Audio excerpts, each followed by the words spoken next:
Alrighty, welcome back. I was lucky enough to take a trip out to Hood River, and on this day I am headed out to Rufus, which is about an hour to the east inland of Hood River. So we're just arriving out here and it was already nuclear. This is pretty early in the morning, probably like 11 a.m. And you can see the silos in the background. The run goes from the silos upriver towards the dam that you can see way off here in the distance. You obviously got to go under that bridge there. And there's quite a bit of traffic in this area just because of the silos. They're loading and unloading grain constantly. There's always quite a bit of traffic moving up and down the river. So it's super windy already, and I was quite concerned that my 3.6 meter parawind would be too much, so I decided to sub the first run. So I'm riding the 770R and the extra short fuse with the 120 tail, which is a pretty lively combination.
Of the day here, and I was lucky enough to get a loan of a 2.9 meter parawing from Dan, so I figured I should just barely be able to hold on to that. Still riding the 770, and I'm riding the 55 liter unifoil quiver killer, which is on loan from Doug's Water Sports. Chris was nice enough to set me up with that for the week, which was absolutely awesome. Here is Big Wave Dave hammering down. He has been out in Hood for a while and has a couple more weeks to go, and he's just making big strides on the sup and really getting it done. He did almost 30 miles downwinding this day. So the beginning of this run is always pretty exciting because it seems to be pretty crossed up in this beginning section when you're upwind of the bridge, and the current is really strong. So you can see on that buoy just how much the current is ripping. It seems like the sections like to double up here, and it can go from quite a mellow wave to a seriously steep wave pretty quickly. Kind of end up holding on for dear life. We've just gone through the bridge here, and you can just see out in Rufus compared to the hatchery, the waves get much more, the period gets bigger, and they get fanned out a lot more like a ocean wave. So this feels like the most perfect ocean run I've ever had. So I was really enjoying having an R foil just to take advantage of that extra speed and really be able to carve all the way across the face without having to pump to re-engage.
So here I had a bit of a fall, and I figured I'd show the process of getting back up.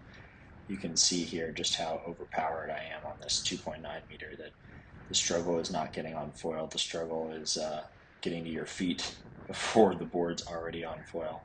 You can see no particular technique there, and even on a 55-liter board with a 770, I get dragged right on the foil. And then the pack down process, I feel like I got a lot better at while I was in Hood. I'm using a Camelback backpack that fits the smaller pair wings pretty perfectly, but it means I sort of have to bazooka the wing in there over the shoulder, which means I end up having to get a very good pack down where the wing is nice and skinny and long. So my go-to is to do a front line grab on the wing and then roll it up into this sausage, and I try to tuck the lines in as I'm going, so I end up with a sausage. You can see here my shadow as I'm shoving it in the back, and as long as I get a decent pack down, it actually goes very easily. Then I just close the zipper real quick and off, ready to go. I should really just buy one of the pouches, but it's been pretty good to repurpose this bag I already had, and it is awesome once it's in there because you barely even notice that the parawing is on your back. It feels a lot like just surfing.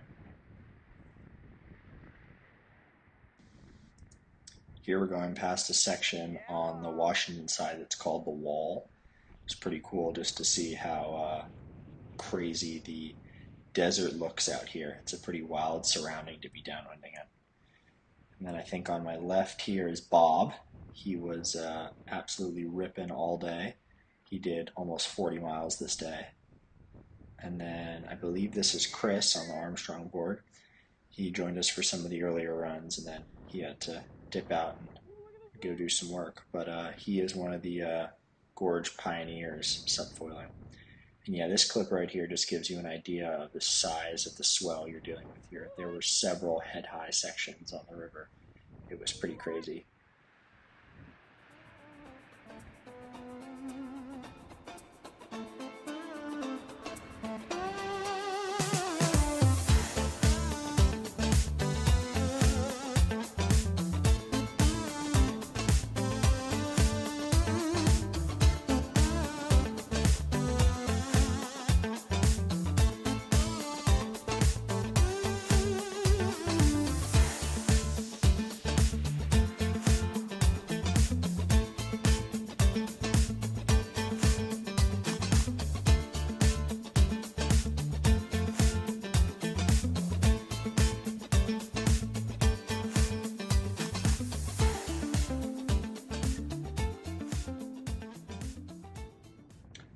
As with all things Hood River, there is always some exciting river traffic. This is a stern wheeler that was going up, or it's clearly a bit of a tourist attraction. It was pretty exciting to foil straight past it.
On the drive back, we had to cross into Oregon and then back into Washington several times because of this giant wildfire that was burning near Rohena. It's pretty scary to drive seemingly straight into the flames. Pretty terrifying to see just how quickly it spreads when there's almost 40-knot wind blowing down the river valley. Huge props to all the firefighters that were risking life and limb over there to save people's houses. It was pretty impressive to see the fire planes touching down into a serious headwind, scooping water and doing laps. There were 6 planes doing this in formation over and over again. Pretty impressive to see how well organized the fire crews are out here.